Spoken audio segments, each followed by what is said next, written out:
পরিপ্রেক্ষিতে দেখলাম টিএমসির কিছু গুন্ডা বাহিনী হারমাত্তারা এসে পিছন দিয়ে তিনখানা বাইক ভাঙচুর করে, একটা বাইক হাতে করে নিয়ে চলে যায়। ভাঙড় 1 নম্বর ব্লকে সন্ধ্যার পর একাধিক মোটরসাইকেল ভাঙচুর, এলাকায় ছড়িয়েছে উত্তেজনা। এই মুহূর্তে সবথেকে বড় খবর, আবারও ভাঙড়ে 1 নম্বর ব্লকের উত্তেজনা, একাধিক মোটরসাইকেল ভাঙচুর। স্থানীয় সূত্রে জানা গিয়েছে ভাঙড়ে আগামীকাল নওশাদ সিদ্দিকী ভাঙড় 1 নম্বর ব্লকে আসার কথা। কর্মীরা মাঠ পরিদর্শনে আসলেই বিতর্ক বাধে। 25 থেকে 30 জন তাদেরকে বাধা দেয় এবং এলাকায় গন্ডগোল শুরু হয়। আইসিপির দাবি তৃণমূল কর্মীদের হাতে আগ্নেয়াস্ত্র ছিল, এরা সবাই তৃণমূল কর্মী। তবে এই বিষয়ে তৃণমূলের কাছ থেকে কোনো রকম বক্তব্য পাওয়া যায়নি। এলাকার বিশাল পুলিশ বাহিনী গন্ডগোল নিয়ন্ত্রণে আনার চেষ্টা চালিয়েছে। জনসংযোগের জন্য বিকাল 3টার সময় আসার জন্য উনি আহ্বান আমরা করেছি, তিনি আসবে। আমরা জানি কালকে একটা ইফতার মেহফিল হবে, তার জন্য আমাদের কিছু নেতৃত্ব আইএসএফ থেকে তারা এক জায়গায় একসঙ্গে আমরা আলোচনা করার জন্য একটু বসেছি।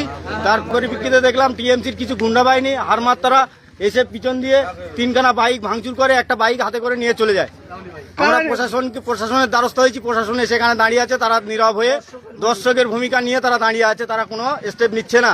যারা গাড়ি নিয়ে গেছে তারা কোন দল করে? ওরা টিএমসি দল করে। তারা কোন এলাকা এটা? এটা ভাঙড় 1 নম্বর ব্লকের রাজাপুর গ্রাম, ভাঙড় 1 নম্বর নলমুড়ি এলাকা।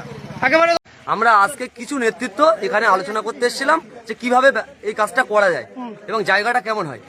সবেমাত্র এসে আমরা দাঁড়ালাম এখানটায়, দেখলাম হঠাৎ এই বুথের এবং বাইরে থেকে লোকের থেকে আমরা জানি না, হঠাৎ 30 থেকে 40টা ছেলে রিভলভার নিয়ে মেন ফেলে দিয়েছে, কারেন্টের মেন ফেলে দিয়েছে, রিভলভার নিয়ে হাতে বড় বড় ব্যাটম, কোদালের বাঁট আছে, শাবল আছে, যাবতীয় ব্যাপার, বোমা পর্যন্ত নিয়ে এসছে।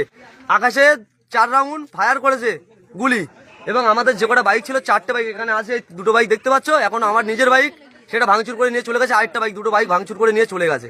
আমরা এতটুকু বলতে চাই আজকে ভাঙড়বাসী হয়ে এবং ভাঙড়ে আজকে আমরা আইএসএফের নেতৃত্ব হয়ে এতটুকু বলতে চাই, আজকে কলকাতা পুলিশের সিপি সাহেবকে আমরা বারংবার দৃষ্টি আকর্ষণীয় হয়ে আমরা বারংবারই বলছি যে যারা এই ভাঙড়টাকে সন্ত্রাস করছে তাদেরকে ইমিডিয়েটলি গ্যারেজ করুন, না হলে কিন্তু এই ভাঙড়ের মানুষ আগামী দিন কিন্তু গণতান্ত্রিক প্রক্রিয়ায় উচিত শিক্ষা দেবে। এবং সাথে সাথে আপনারা দেখেছেন নিশ্চয়ই এই যেভাবে ভাঙড়ে এই গুন্ডামি মুস্তানি রাজারি চলছে, এই নটোরিয়াস ক্রিমিনাল আসার পর থেকেই ভাঙড়ে, এর আগে আমরা কখনো ভাঙড়ে বিদাস বাসছে আরাবুল ইসলাম কাইজার আহমেদ তাদের সঙ্গে লড়াই করেছি, এরকম নোংরামি কাজ আমরা দেখিনি।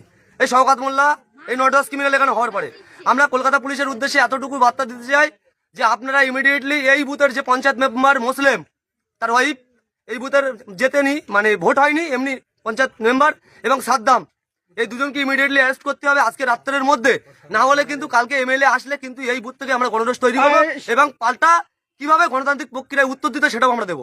গ্রেফতার না করলে এই প্রতিবাদ কি আপনারা করবেন? অবশ্যই আমাদের প্রতিবাদ 26-এর ইলেকশন বলে আমার বিধায়ক বলেছে আমরা পরিবর্তনের লড়াই করতে এসেছি, আমরা রাজনৈতিক ভাবে লড়াই করতে এসেছি ওদের সঙ্গে, যে আমরা মানে রাজনৈতিকভাবে কোনো গ্রাম বা কোনো এলাকা দখল করার রাজনীতি আমরা করতে আসিনি। পরিবর্তনের লড়াইতে যখন এসেছি আমাদের এই লড়াই জারি থাকবে যতদিন এই